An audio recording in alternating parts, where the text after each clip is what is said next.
We hear a lot about psychedelic-assisted therapy, but 3 out of 4 people who choose to consume psychedelics do so at home or in nature with friends or loved ones.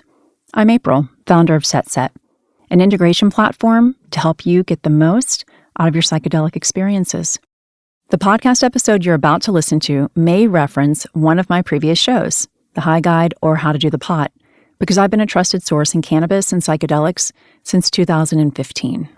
I invite you to visit getsetset.com and sign up for our newsletter to receive your free guide on set and setting to make the most of your next psychedelic journey. This podcast discusses cannabis and is intended for audiences 21 and over. So most people know about, the cardiovascular system, our heart. They know about the neurological system, the respiratory system. These are the systems we all learned about in health class in high school, right? But nobody learned about the endocannabinoid system. Even still, I graduated from medical school in 2012. The endocannabinoid system, the primary components, had been discovered by the early 1990s. 20 years later, I was not learning this in medical school. Welcome back. I'm April Pride, and I do the pot. According to a Gallup poll, 1 in 7 Americans say they personally use cannabidiol or CBD-based products. One major reason you're seeing these products everywhere? In 2018, a federal law passed that legalized the hemp form of cannabis. You just heard Dr. Jessica Knox, a Harvard-trained physician who practices cannabinoid medicine. Today, we're digging into why CBD and THC are helping so many women feel better, and why you should know about the body's endocannabinoid system, or the ECS. This is the audio newsletter from The High Guide, Every Woman's Cannabis Handbook. If you'd rather read it, visit dothepot.com to subscribe to our email newsletter. And if you like How to Do the Pot, please share it with someone and rate and review us on Apple Podcasts. It helps more people find our show. Okay, to start, let's get a few things straight. Is hemp the same as CBD? The answer is, many reputable manufacturers do not label their products CBD. Instead, look for hemp extract or hemp oil. This is a long-standing way to work within the laws. Although federal laws now support the manufacture and sale of hemp-derived CBD products, websites like Amazon continue to restrict the sale of products labeled CBD. Avoid anything labeled hemp seed oil. While sufficient to treat some conditions, hemp seed oil contains negligible amounts of CBD. CBD is your best friend when a high becomes too much. Keeping CBD around is great if you happen to consume too much THC. CBD cuts through the THC, minimizes your high, and allows you to maintain control, once again, in about 30 minutes. I just keep CBD on hand because it doesn't always hit you the same way, and if you are entertaining or having guests or getting high with other people, it is definitely an added bonus to have on hand.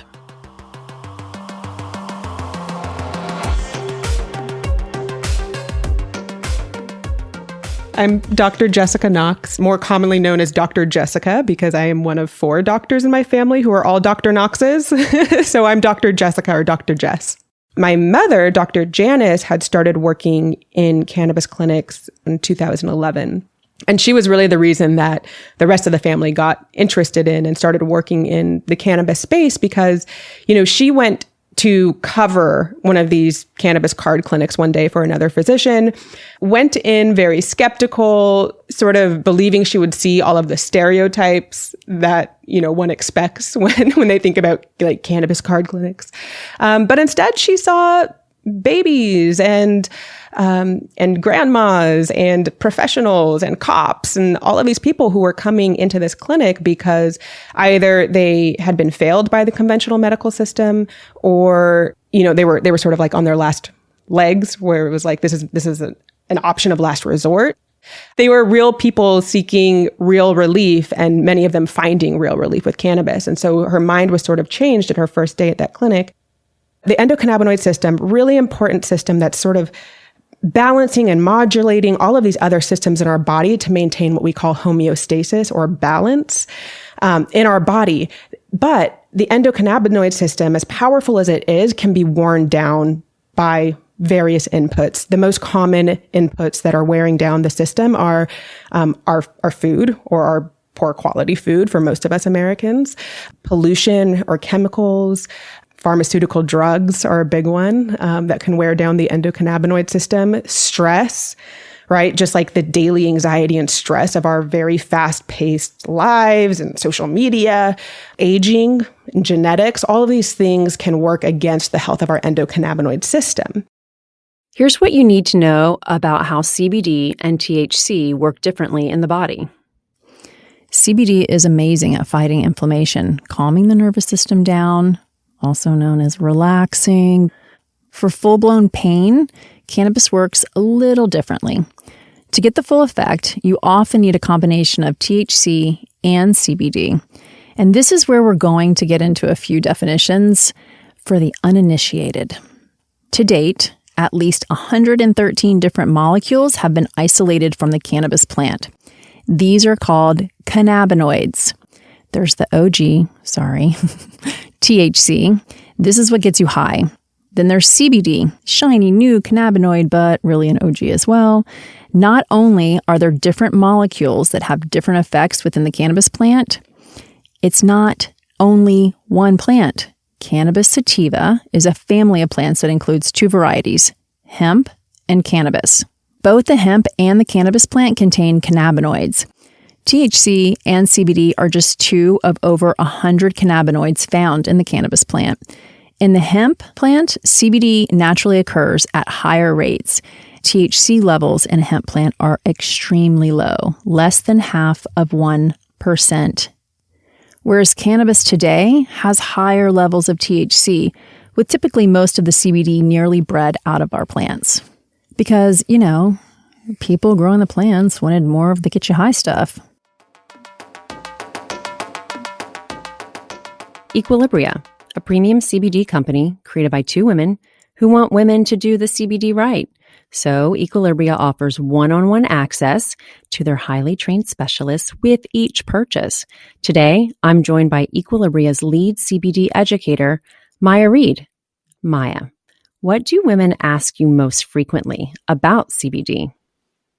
Firstly, they want to know, what are some of the benefits of CBD?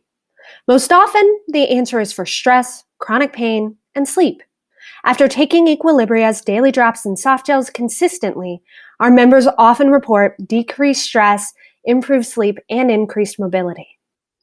Another question we hear from women is, how long will it take to feel the benefits of CBD? Keep in mind, when working with CBD, the effects are subtle and the onset varies significantly person to person. While some women can expect improved sleep and mood, as well as reduced inflammation after 2 weeks, for other women, it can take up to 3 months to experience the full benefits of Equilibria CBD. How do you want to feel 3 months from now? Equilibria's CBD products ship to all 50 states. So visit their website, myeq.com, that's myeq.com, and use promo code DOTHEPOT for 15% off your purchase. Understanding how CBD and THC work differently in the body will help you know when to use what. We asked Michelle Mendoza of Los Angeles Patient and Caregivers Group, or LAPCG, one of the first cannabis clinics in California, the first state that allowed medical use of cannabis. High CBD balms are typically going to be used for treating long-term inflammation. They're really good at addressing that. And because it does have THC, it does address that pain component. But the main focus is that inflammation. High THC is going to be more for that acute pain, and then short-term pain management. And then that CBD in there is going to help keep the inflammation down. So they work wonders. We've all become so much more aware of how pervasive chronic pain is, which is part of how we've ended up with a deadly opioid epidemic. Could cannabis become part of the solution? Well, early clinical trial data shows that THC can help people cope with some of the symptoms of opioid withdrawal. There's also emerging clinical trial data in which CBD has been shown to reduce cravings for opioids and people suffering from opioid addiction. The potential benefit of cannabis in stopping deadly epidemics is just one of the reasons we are passionate about making this show.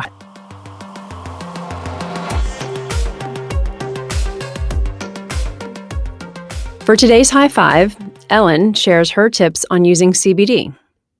Number 1, I use CBD for sleep and pain related to inflammation, and it really helps. Number 2, the highest quality CBD is always full spectrum, which means CBD derived from hemp and containing all the cannabinoids in the plant. To learn more about CBD testing, visit dothepot.com. Number 3, I can fall asleep, but I used to wake up a lot in the middle of the night. Now, before bed, I take an extra strength soft gel from Equilibria and stay asleep all night.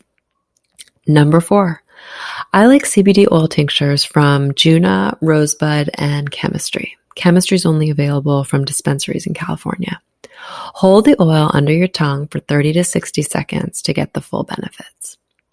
Number 5, Sagely Naturals Relief and Recovery Cream helps my sore neck muscles and a cranky wrist from too much time on my laptop.